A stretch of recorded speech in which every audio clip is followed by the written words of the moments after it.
saqlash vazirligining tashabbusi bilan malakali mutaxassislar tashrif buyurgan. Bu mutaxassislar yurak qon tomir kasalliklarini erta aniqlash va erta tashxis qo'yish va uni kelajakdagi asoratlarni oldini olish maqsadida bo'lgan tekshiruvlarni amalga oshirmoqda. Asosiy tekshiruvimiz EKG, EKG va angiograf apparatini, mobil apparatini ichida koronagrafiya tekshiruvi amalga oshiriladi. Oqoltin tumani, Sardoba tumani va Mirzobod tumani fuqarolari bemalol murojaat qilishi mumkin. Va tekin holatda EKG, echo va koronagrafiya amalga oshiriladi. Murojaat qilgan edim, shu yuragim bo'yicha mana xavotirga o'rin yo'q deb mana aytdi. Vrachlar yaxshi ekan. Mana hozir men ko'rikdan o'tdim.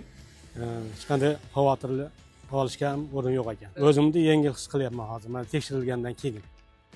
Yaxshi. Hurmatli prezidentimizga ming rahmat. Mana shunday sharoitlarda yaratibdi. Doim ular ham ko'p yashin sog'liqni saqlash vazirligiga rahmatnomani bildiraman.